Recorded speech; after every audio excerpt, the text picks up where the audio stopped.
Quando alguém me pergunta quais são as minhas obras preferidas de ficção científica, pode ser que essa lista mude de tempos em tempos, mas se tem um filme que jamais, em hipótese alguma, algum dia estará fora dela, é 2001, Uma Odisseia no Espaço.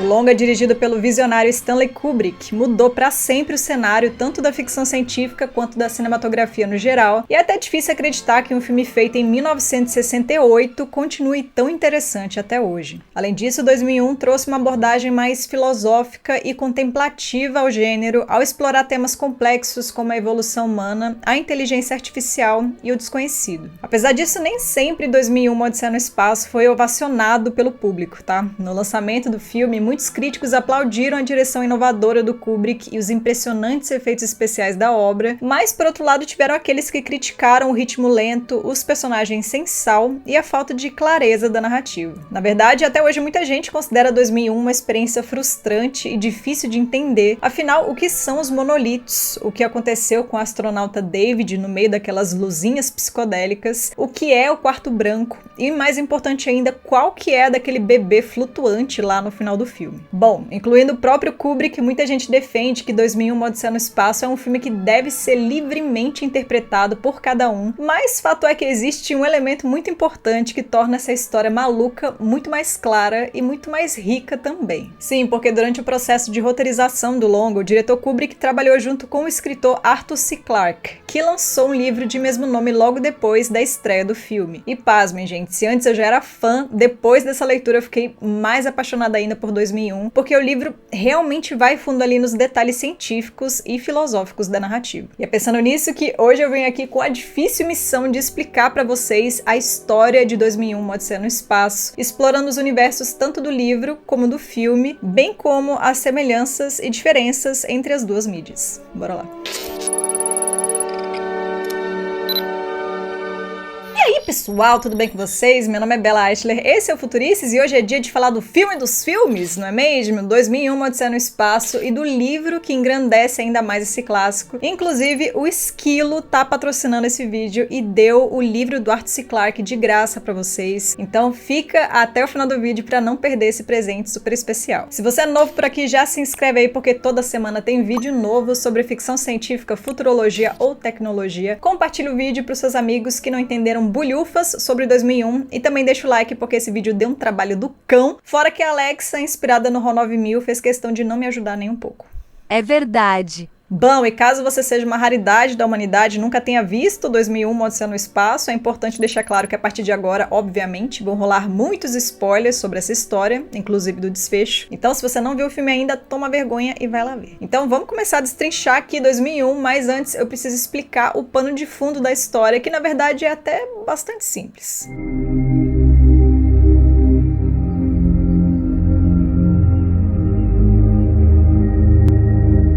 Segundo o livro, há muito tempo atrás, seres alienígenas antigos surgiram no universo como uma civilização extremamente avançada, muito além da compreensão humana. Esses aliens antigos tiveram um papel fundamental no desenvolvimento da vida inteligente no universo e, para isso, espalharam por aí os tais monolitos, dispositivos que funcionam como catalisadores da evolução, intervindo em momentos cruciais para acelerar o processo de espécies promissoras. Então, por volta do ano 4 milhão a.C., alguns monolitos foram colocados estrategicamente na Terra, mais especificamente na África pré-histórica, perto de uma tribo de macacos, abaixo da superfície da Lua, orbitando Júpiter ou Saturno, no caso do livro, e em uma construção tridimensional em outra dimensão. Ok, então esclarecida aí a origem dos monolitos, agora sim, acomoda o popozão, pega uma pipoquinha porque o papo é longo e vamos começar essa história, literalmente, do começo.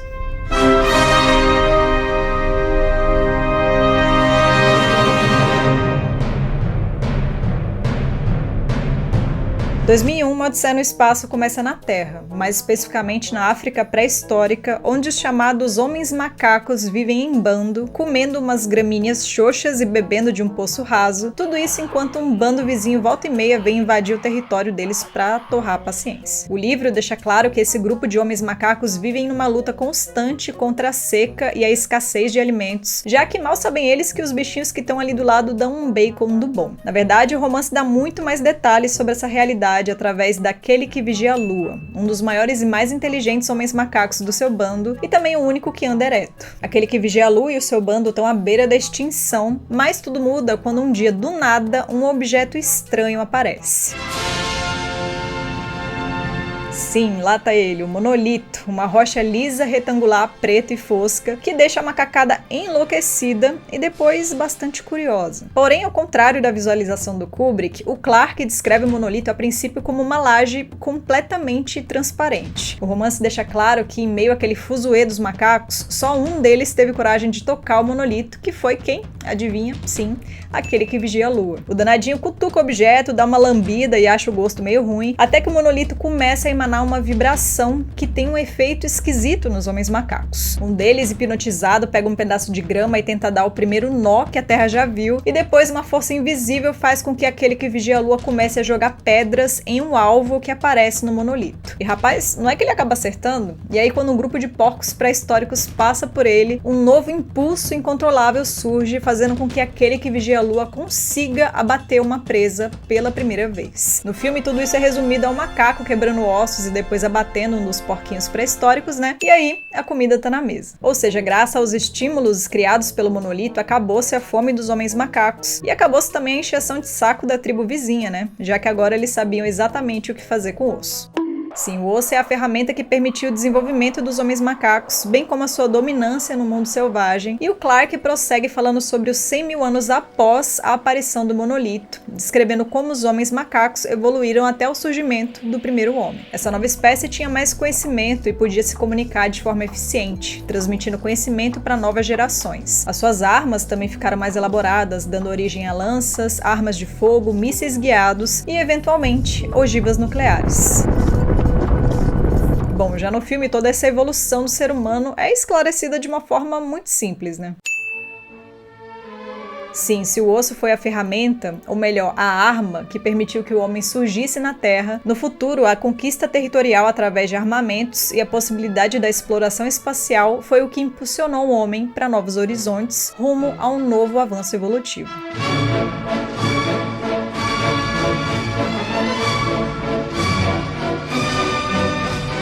Agora a humanidade dá novos passos em direção ao cosmos, porém o Kubrick explica que o mestre da Terra é só uma criança no espaço, já que em naves sem gravidade, o ser humano deve aprender a andar de novo, deve comer comida de bebê e ainda por cima precisa de treinamento para usar o banheiro. Quem participa desse novo mundo é o Dr. Heywood Floyd, que é o presidente do Conselho Nacional de Astronáutica, encarregado de supervisionar todas as operações de voos espaciais norte-americanos. No filme, através da trajetória do Floyd, fica claro que, apesar do homem não ser mais macaco, a gente ainda enfrentava alguns problemas. Isso porque o planeta está superpopuloso, leis autoritárias se espalharam por aí e existe uma ameaça iminente de fome generalizada, apesar dos esforços heróicos para cultivar o mar e desenvolver alimentos sintéticos.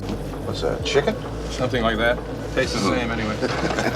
Para piorar, existe algo muito estranho na Lua, e é por isso que o Dr. Floyd foi enviado até lá o mais rápido possível. Para isso, ele sai da Terra em um confortável avião espacial da Pan Am rumo à Estação Espacial 5, que para sua sorte tem gravidade artificial, o que torna tudo mais confortável. Lá ele entra em contato com a filha através de uma ligação de vídeo visionária para a época, e depois vai trocar uma ideia com um grupo de russos que estão doidos para saber mais sobre esse babado aí que tá rolando na Lua. Pois é, se antes as intrigas eram resolvidas na base do soco, agora a arma não necessariamente é o osso, mas sim a informação ou as tentativas de conseguir ela através de uma discussão passivo-agressiva. Mas o Floyd não dá muita ideia para essa galera aí não, e parte rumo à base lunar Clavius, que segundo Clarke está instalada na segunda maior cratera da Lua. Lá ele tem uma reunião com o pessoal da base e descobre que os habitantes lunares estão inquietos por causa de uma anomalia magnética que é, ora bolas, o monolito, que foi deliberadamente enterrado ali há mais de 4 milhões de anos. Eles vão lá analisar o artefato e ficam ensurdecidos por um zumbido que ele de repente emana. No livro, esse zumbido acontece só quando o monolito é exposto à luz do sol pela primeira vez, ou seja, o zumbido é uma espécie de alarme cósmico que deixa claro para os seres antigos que uma raça inteligente conseguiu desenvolver tecnologia necessária para chegar até a Lua e desenterrar o monolito. Mas esse prisma, que até então era inerte, não só incomodou os ouvidos dos cientistas, como também emitiu um sinal apontando para Saturno. E assim, o próximo passo é seguir para outro planeta, continuando a evolução humana.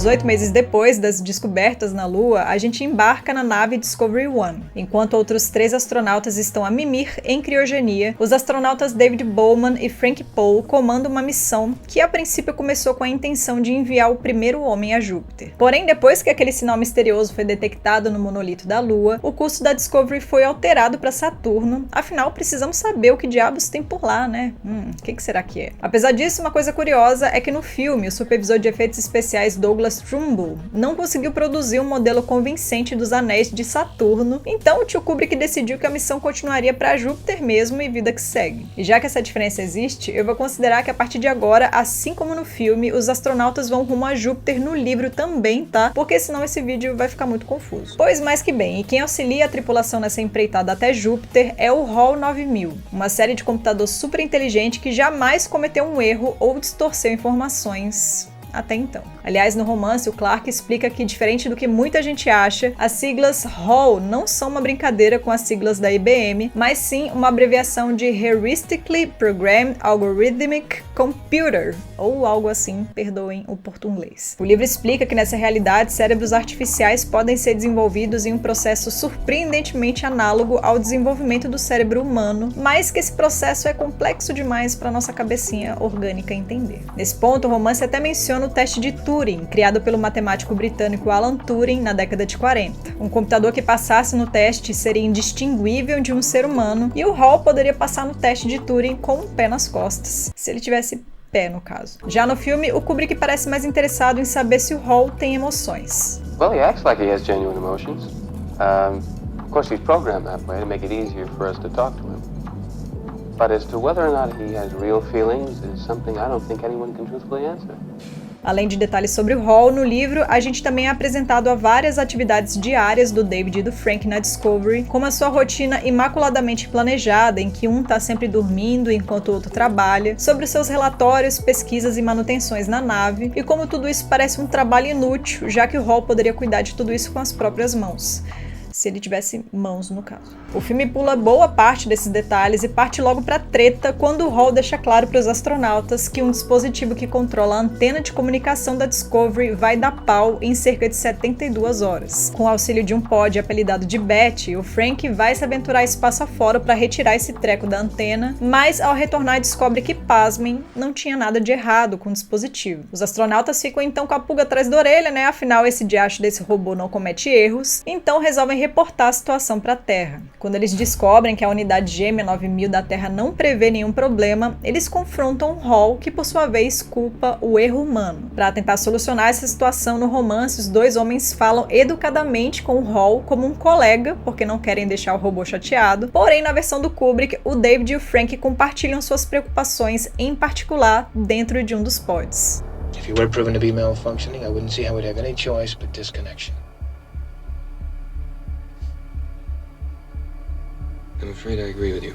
Mas o que eles não esperavam era que o HAL espertinho podia ler os seus lábios lá de fora. Daí o Frank vai lá fora de novo com a Beth para reconectar o dispositivo, porém, uma vez fora do veículo, o HAL lança o pod para cima dele com tudo, cortando seu cabo de oxigênio e deixando o astronauta à deriva no espaço. Eu acho é pouco. Alexa. Na Discovery, o David fica sem entender bulhufas do que rolou e numa tentativa desesperada sai sem capacete para tentar resgatar o Frank com um novo pod. Depois do resgate, ele tenta voltar para a nave, mas o HAL, além de terminar com a vida dos astronautas que dormiam, não permite que ele entre, afirmando que a intenção do astronauta de desligá-lo pode colocar a missão em risco. Ou seja, o HAL tenta matar o astronauta, trancando ele para fora da nave, o que acaba não dando muito certo, porque o David consegue abrir a escotilha manualmente e se jogar pra dentro da Discovery. Porém, no romance, tudo isso acontece de um jeito bastante diferente. O que rola é que o David fica histérico com a morte do Frank. Sacando a situação toda, o astronauta discute com o robô sobre quem vai ter controle do hibernáculo dos astronautas que estão a mimir. Afinal, quando o astronauta morre, outro deve ser acordado no seu lugar. Eventualmente, o HAL cede o controle e o David começa a seguir o protocolo para acordar o restante da tripulação. Porém, enquanto isso acontece, o David escuta um barulho um tanto curioso curioso. O que aconteceu foi que o maldito do Hall abriu a escotilha da nave e a partir daí o David vive um pesadelo para tentar achar um lugar seguro e com oxigênio, enquanto tenta não ser sugado para fora da nave. Nesse momento fica claro então que o homem não mais conquista a tecnologia para dominar o outro, mas a própria máquina ultra evoluída e quase humana se torna capaz de tentar dominar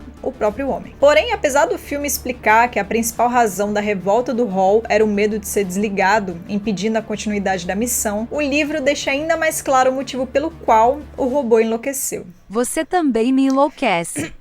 Pois então, diferentemente do filme em que ninguém além do Hall tinha ciência da missão secreta rumo ao sinal misterioso de Júpiter, no livro o Clark explica que de toda a tripulação, incluindo o Hall e os astronautas que estavam em hibernação, só o David e o Frank não sabiam sobre a verdadeira natureza da missão. Eles achavam que a missão era só uma exploração científica até Júpiter, sem saber da importância crucial do monolito e do contato com inteligência alienígena. Isso porque a administração da missão optou por manter esses detalhes em segredo, acreditando que a revelação poderia deixar os astronautas distraídos e preocupados sem necessidade. Ou seja, um robô incapaz de passar informações falsas foi instruído a encobrir uma missão secreta e até mesmo a mentir para o David e para o Frank caso fosse necessário, o que cooperou para por fim deixar ele completamente biruleibe das ideias. Então foi erro humano afinal. As ações do Hall acabam levando o David a desligar ele, né? E nesse momento a gente entende que esse cérebro artificial se tornou tão evoluído que talvez realmente tenha sentimentos afinal. I'm afraid, Dave. Nesse ponto, o David não só vence a máquina, como também supera a tecnologia, mostrando uma evolução humana que vai além da dependência pelas ferramentas criadas. Quando o David finalmente desconecta o Hall, uma mensagem pré-gravada do Floyd aparece explicando a verdadeira natureza da missão. Então, sem ter muita opção, o astronauta, que é o único sobrevivente da Discovery, resolve continuar o trajeto rumo a Júpiter.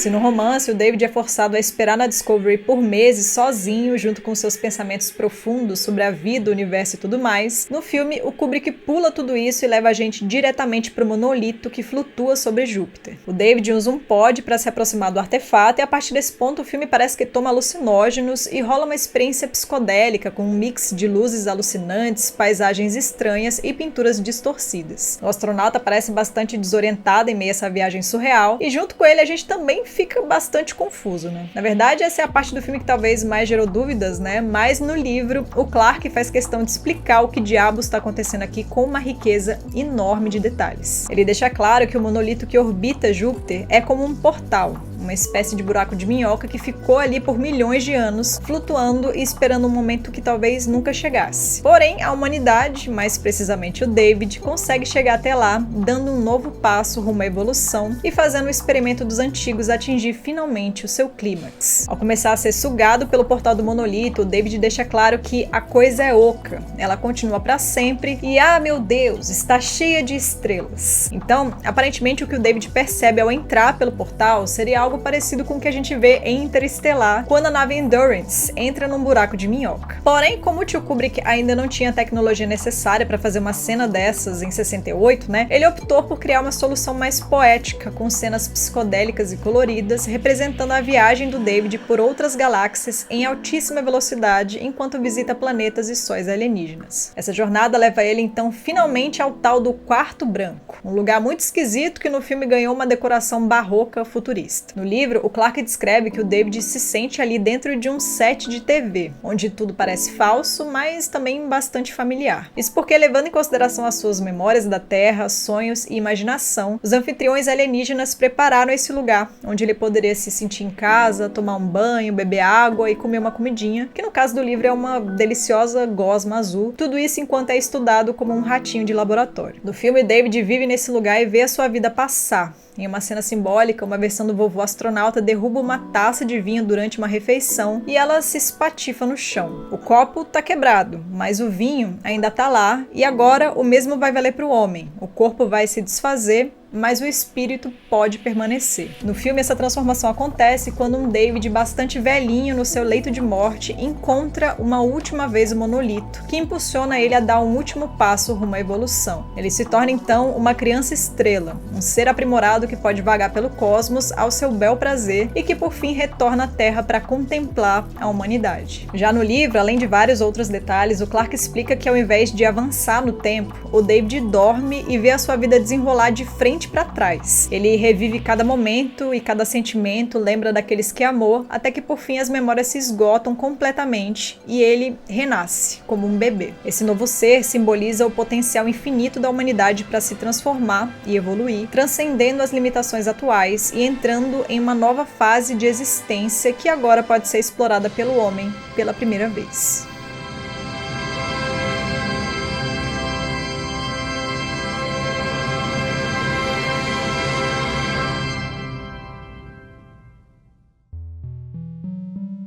No fim, em termos mais básicos, 2001 Uma Odisseia no Espaço é uma parábola sobre o homem como raça, ideia e habitante do universo. Mais especificamente, essa é uma história sobre a jornada do homem do estado natural para um estado de uso de ferramentas e, novamente, para um estado de ordem superior, tudo isso com uma ajudinha de seres alienígenas de outras dimensões. O filme do Kubrick elabora essas ideias em um nível mais simplificado e é por isso, meu cara, que se você gostou dessas explicações e quer entender mais sobre essa viagem maluca toda, eu recomendo fortemente que você leia o livro do Arthur C. Clarke, que torna essa experiência muito mais completa. Fora que é uma leitura muito facinha, muito gostosa, tá? O Clarke é realmente o mestre da escrita. Eu fiquei extremamente envolvida nessa leitura, então recomendo demais. E a melhor parte é que você pode ter acesso ao livro de graça. Sim, porque o Esquilo entra como benefício em planos de várias empresas, como Claro, Vivo, Sem Parar, UOL e muitas outras. E se você é cliente dessas empresas, você pode receber e-books, audiobooks ou minibooks sem nenhum custo adicional. Tudo que você tem que fazer é clicar no link que eu vou deixar aí na descrição pelo seu celular, tem que ser pelo celular, tá? Para você baixar o Esquilo caso você não tenha o app ainda. Depois disso é só se cadastrar e clicar em resgatar o meu cupom que o livro já vai ser adicionado à sua estante. Esse voucher de acesso a 2001 Uma Odisseia no Espaço é um presente do Esquilo para vocês aqui do canal, tá? Então vai lá e aproveita para ter acesso gratuito a esse super clássico da literatura sci-fi e aproveita também para explorar o app, porque o Esquilo tem vários e-books de grandes autores da ficção científica, como o Philip K. Dick, o Frank Herbert, H.G. Wells, entre vários outros. Eu confesso que eu era um pouco resistente em ler em tablet ou celular, mas com o app do Esquilo eu realmente comecei a curtir esse tipo de leitura, porque além de ser muito intuitivo, muito facinho de usar, dá para escolher o tamanho da fonte ou a cor do fundo da página, por exemplo, e você também pode fazer marcações de trechos que considera importantes. Então olha aí, talvez você já tivesse acesso a esse benefício super legal e acessível e nem sabia, então já baixa aí o Esquilo, o maior ecossistema de livros e leitura da América Latina, que surgiu para facilitar o seu acesso ao conhecimento. Super dica, hein? Obrigado, Esquilo, pelo presente, tamo junto. E enfim, pessoal, eu gastei